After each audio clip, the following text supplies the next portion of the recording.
Thanks, Ray. So good afternoon or good morning, everyone, depending on where you are.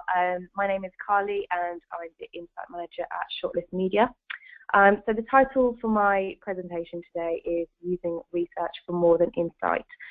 So when I gave this a little bit of thought, I kind of kicked myself initially because the more I thought about it, the more I started to question if that really was the case. So what I did was start with the definitions of each. So research is the systematic investigation into the study of materials and sources in order to establish facts and reach new conclusions. So ultimately that's the investigation. And then the definition of insight is the capacity to gain an accurate and deep understanding of someone or something. So this is what we actually learn. So what I'm actually trying to share with you today is more about how we get more from our insights than just learning, but also other benefits too. So before I go into that, I'm just going to give you a quick introduction into who ShortList Media are and what we do, and then I'll go into who we work with and how our insight is used by sharing some case studies with you. So who is ShortList Media? Ultimately, we're a media business and we're home to all of these great brands that you can see in front of you there. So if you are from the UK and you're city-based, then there's a good chance that you've probably seen or maybe picked up Stylist or ShortList magazine. These are handed out for free at tubes and train stations, or if you're lucky enough to be travelling with British Airways. So under the male portfolio, we've got ShortList. This is our urban man's lifestyle magazine, and the focus is entertainment and film. And there's also the online version, shortlist.com. And we've also got Mr. Hyde, which is our Monday to Friday daily email. And the idea of this just gives you bite-sized features kind of geared up to entertain you on a commute to work. And then we've got Stylist. This is our slightly more fashionable sister to ShortList, and it's aimed at urban women with two key rules, and they are no celebrity gossip and no diets.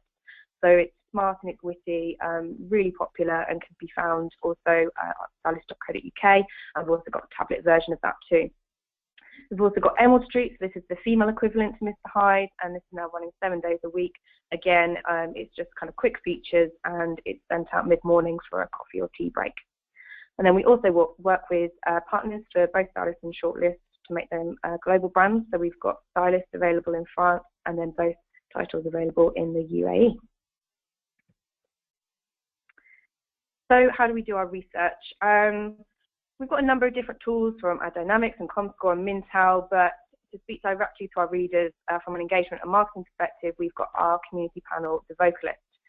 So we launched The Vocalist in September 2014, and we've now almost got 4,000 members who read at least one of our brands. And we run a number of different studies and discussion forums, but primarily studies which are done on a weekly basis. And the content of our surveys is just a real mix due to supporting all different areas of the business. So some days we might be asking for feedback on the campaign, and the next we'll be asking them to come in to talk to us for a feature. So that brings me on nicely to who listens to us, or rather who requests insight from us. So the Vocalist is primarily set up to support the commercial team and give them insight into what our readers are into, so that they can respond to briefs with relevant stats and provide feedback on campaigns that we've run for our clients.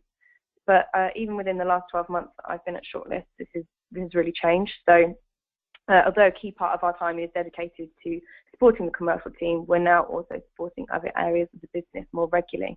So we're regularly working on projects to develop the brands, to assist with events, to support strategy team, and also to contribute towards editorial. So now I'm going to take you just through a couple of quick case studies which demonstrate when we have delivered more than just insight for these teams. So first up, commercial. The top requests that come from our commercial team are mostly stats about who our readers are, whether the right demographic for our advertisers. They want to know share against competitors, run campaign effectiveness studies, and then just to get general kind of interesting insight about trends and categories which they can then take out to present. But recently we've been doing this a little bit differently, and we started actually partnering with our clients a little bit more closely so we can help tailor their campaigns and make it particularly relevant for our readers. So I've got two examples of what I mean just here. The first is the 3 avatars you can see on the left-hand side. These are part of our Stylist Bare Minerals campaign, and these 3 women that are featured here are actually members of our Vocalist community.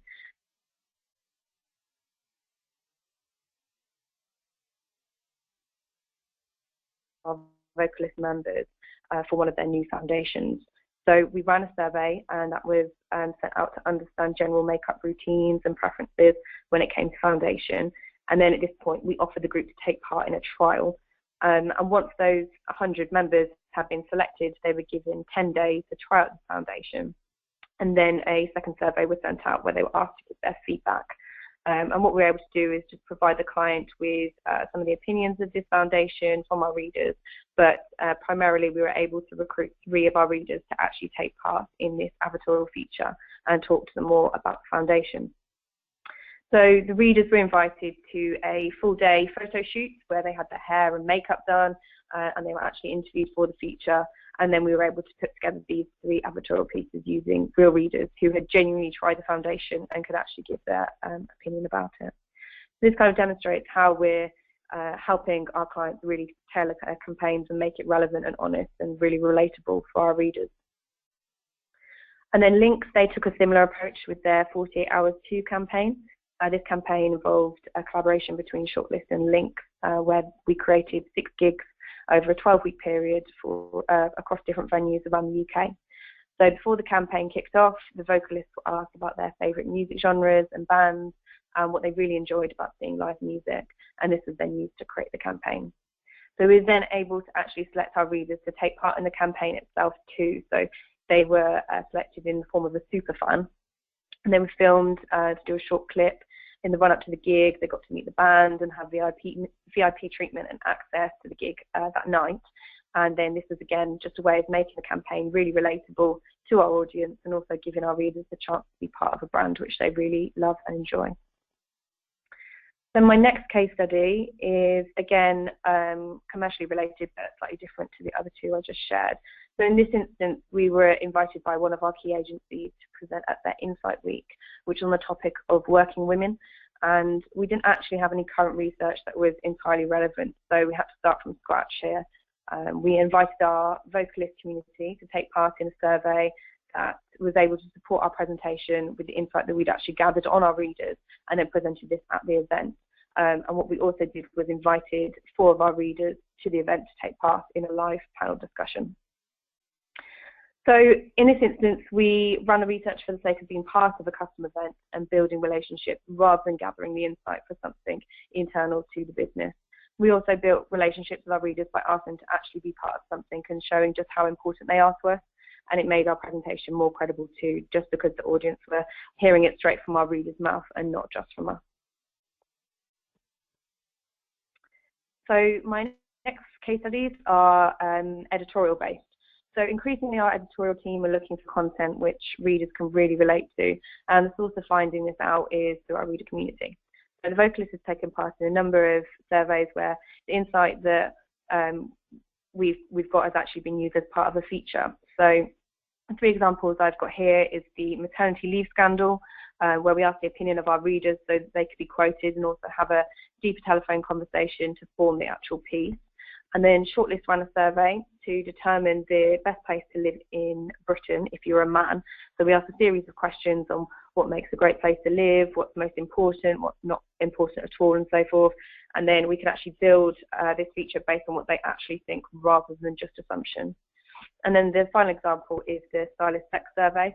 So this was run a couple of Christmases ago now, and it covers slightly controversial questions, which we obviously featured anonymously in the magazine. But again, it just made it a lot more relatable to the reader because readers had actually formed this story.